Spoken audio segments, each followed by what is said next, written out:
आज आपण बीटामध्ये ज्वारीचं पीठ घालून बघता क्षणी कराल अशी अप्रतिम रेसिपी पाहणार आहोत की जी तुम्ही नाश्त्याला बनवू शकता, मुलांच्या टिफिनला देऊ शकता। तर इथे बीटाची साल काढून मी कट करून घेतलेले आहे आणि अशा पद्धतीने किसणीवर किसून घेत आहे। तर आपल्याला याचा किस काढून घ्यायचा आहे। तर हे पहा, बीटाचा किस इथे मी काढून घेतलेला आहे। यामध्ये आपल्याला एक अर्धा चमचा किसलेलं आलं, त्यानंतर बारीक चिरलेली कोथिंबीर, यामध्ये आता तुम्हाला तुमच्या आवडीनुसार भाज्या ॲड करायच्या आहेत। तर इथे मी बारीक चिरलेला कोबी, बारीक चिरलेला कांदा घालते। तर तुम्ही गाजर घालू शकता, आवडीप्रमाणे भाज्या यामध्ये ॲड करू शकता। तर थोडीशी हिरवी मिरची यामध्ये घालते, लहान मुले खात असतील तर तुम्ही स्किप करू शकता। त्यानंतर यामध्ये 1 वाटी ज्वारीचं पीठ आणि पाव वाटी रवा घेतलेला आहे। रवा तुम्ही बारीक मोठा कोणताही घेऊ शकता। आता आपल्याला हे चांगलं असं मिक्स करून घ्यायचं आहे। त्यापूर्वी यामध्ये चवीनुसार मीठ घालायचं आहे, पाव चमचा हिंग घालायचा, त्यानंतर पाव चमचा हळद घालायची आहे आणि आता यामध्ये जसजसं लागेल त्या पद्धतीने पाणी घालत चांगलं असं हे मिश्रण तयार करून घ्यायचं आहे। तर हे पहा, थोडं थोडं पाणी घालत आता हे चांगलं असं मी मिक्स करून घेते। अतिशय पौष्टिक असा पदार्थ आहे। मुलांना जरी तुम्ही करून दिलात तर रोज टिफिनला हा पदार्थ मागतील, इतका चवीला अप्रतिम लागतो। आता हे पहा, अशा पद्धतीने बॅटर तयार करून घेतलेलं आहे। एकूण मला इथे 1.5 वाटी पाणी लागलेलं आहे, याच्यापेक्षा कमी पाणीसुद्धा तुम्हाला लागू शकतं। तर हे पहा, बॅटरची कन्सिस्टन्सी अशा पद्धतीने असली पाहिजे, जास्त सैलसर किंवा घट्टसर असता कामा नये, मध्यम कन्सिस्टन्सीचं ठेवायचं। 10 मिनटं आता साईडला ठेवून दिले, तोपर्यंत आपण त्यासाठी लागणारी चटणी तयार करून घेऊयात। तर ओलं खोबरं घेतलेलं आहे अर्धी वाटी, त्यानंतर पाव वाटी इथे मी फुटाण्याची डाळ घेतलेली आहे, एक अर्धा इंच आलं आणि 2 ते 3 लसणाच्या पाकळ्या, कोथिंबीरचे देठ घेतलेले आहे आणि हलकीशी इथे हिरवी मिरची घातलेली आहे। त्यानंतर चवीनुसार यामध्ये मीठ घालायचं आहे, थोडीशी साखर आवडीनुसार घातली नाही घातली तरी चालते।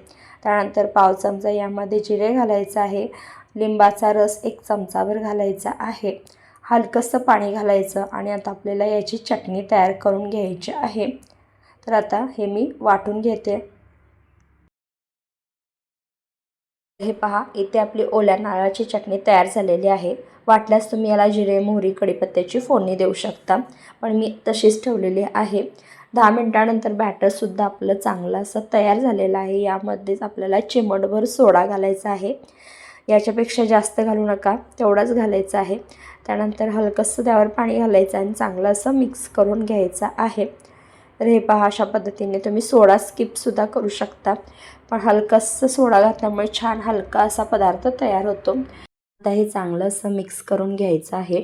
बीटामध्ये भरपूर प्रमाणात फायबर, विटॅमिन्स असतात, पचनाला अतिशय चांगलं आहे। त्याचप्रमाणे वजन कमी करायचं असेल तर बीटाचा वापर केला जातो, रक्तवाढीसाठी सुद्धा बीट खाल्लं जातं। चांगलं मिक्स करून झाल्यानंतर लगेचच याचे आपल्याला आप्पे तयार करून घ्यायचे आहेत। तर आप्पे पात्राला अशा पद्धतीने तेलाने मी ग्रीस करून घेते आणि त्यानंतर लगेचच आपल्याला हे बॅटर यामध्ये सोडायचं आहे। तुम्ही जर या चॅनेलवर नवीन असाल तर प्लीज अशाच नवनवीन रेसिपींसाठी चॅनेलला सबस्क्राईब करायला विसरू नका। बाजूच्या बेल आयकॉनवर प्रेस करा, म्हणजे येणाऱ्या नवनवीन रेसिपींचं नोटिफिकेशन सगळ्यात आधी तुम्हाला मिळेल। मिश्रण सगळं यामध्ये घातल्यानंतर झाकण ठेवायचं आणि 3 ते 4 मिनटं लो गॅसवर शिजवून घ्यायचं आहे। 3 ते 4 मिनटं झालेली आहेत आणि आता परतून दुसऱ्या साईडने सुद्धा चांगलं असं खरपूस आपल्याला भाजून घ्यायचं आहे।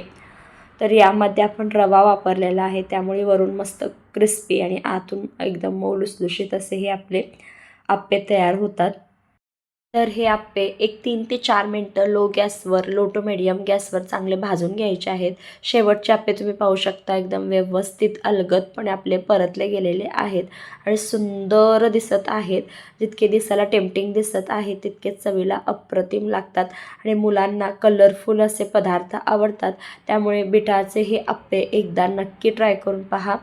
तर दुसऱ्या साईडने भाजून झालेले आहेत आणि इथे आपले अगदी झटपट होणारे बीटाचे आप्पे तयार झालेले आहेत। सोबतच ओल्या नारळाची चटणी देखील तयार झालेली आहे. अगदी झटपट आणि अतिशय पौष्टिक असा हा पदार्थ तुम्ही नाश्त्याला किंवा मुलांच्या टिफिनला बनवून देऊ शकता आणि अप्रतिम चवीचा होतो, झटपट होतो. नक्की ट्राय करून पहा. रेसिपी कशी वाटली कमेंट करून नक्की सांगा. जितक्या जास्त जमेल तितक्या जास्त नातेवाईकांना, फ्रेंड्सना व्हिडिओ आवर्जून शेअर करा. वेळात वेळ काढून रेसिपी पाहिल्याबद्दल तुमचे खूप खूप आभार. जाता जाता व्हिडिओला लाईक आणि चॅनेलला सबस्क्राईब करायला विसरू नका.